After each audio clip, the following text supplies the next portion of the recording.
Mais ça corrobore que ça peut commencer pour le Cameroun. Donc, comme j'ai dit, en juin, je j'ai beaucoup de montées d'eau. J'ai écrit ça un peu tard, même si le Cameroun, on a subi certaines difficultés. J'ai vu beaucoup d'élévations d'eau. Beaucoup d'élévations d'eau. Même si on voit ça en Belgique aujourd'hui, depuis quelques jours en Belgique et en Allemagne, mais je l'ai écrit un peu avant. Mais je dis ça va encore être grave. J'ai vu beaucoup d'élévations d'eau. J'ai calculé pas avant que ce que la Belgique a. Et là, mais je ne confie pas ça, ce n'est pas mon but.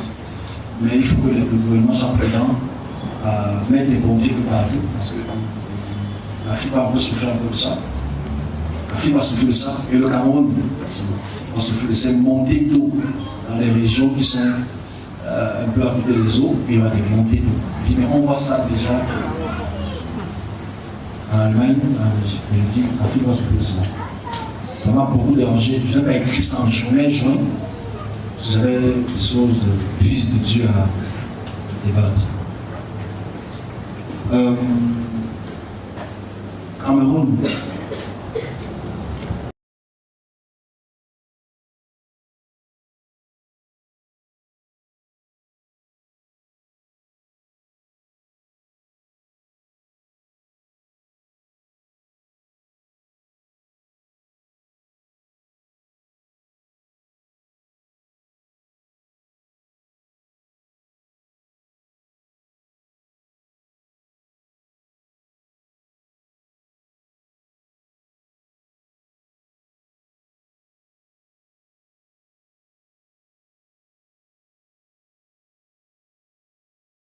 Effectivement, sur cette actualité, l'actualité nous conduit à présent à l'extrême nord, qui est marquée par les inondations. De fortes pluies s'abattent dans cette partie du pays depuis quelques jours. Difficile de se mouvoir pour les populations dans les rues complètement inondées. Les détails dans ce reportage d'Aimé Catherine Moukouri et Aminou Alio. Des eaux qui ont fait de la zone rurale de Codec-Balaza leur lit. Après les pluies torrentielles de la semaine dernière, elles stagnent encore par endroits. Au grand désarroi des populations, elles proviendraient du centre-ville, censées être évacuées par un canal occupé par les maisons des habitants. Il s'agit d'une inondation dans la zone rurale. Au bout du canal qui est en charge d'évacuer toutes les eaux des ouvrages de drain de la ville vers la zone de Marouadoula, dans la commune de Marouadoula. De nombreux dégâts matériels ont été enregistrés dans cette zone. Quelques petits soucis ce soir, on va poursuivre.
À pied, avec quelques affaires, ils fuient leur quartier englouti par les crues. Une partie de la capitale burundaise, Bujumbura, est désormais submergée par la montée des eaux. Les habitants se sont construits des maisons de fortune et la plupart des enfants sont déscolarisés. Outre le Burundi, ce lac est bordé par la République démocratique du Congo, la Tanzanie et la Zambie. D'après les derniers rapports, la montée significative des eaux du lac a été signalée en 2020. Son niveau avoisine les 793 mètres et c'est quelque chose qui n'avait pas été observé depuis 2013. La faute aux précipitations dans la région. Pour les habitants, l'avenir sera probablement plus dur si aucune mesure d'atténuation n'est mise en place. D'après l'Organisation internationale des migrations, on comptait près de 130 000 personnes déplacées au Burundi au mois de mai. Les changements climatiques et la déforestation dans les hautes terres aggravent le problème. L'enjeu est majeur pour plusieurs pays d'Afrique.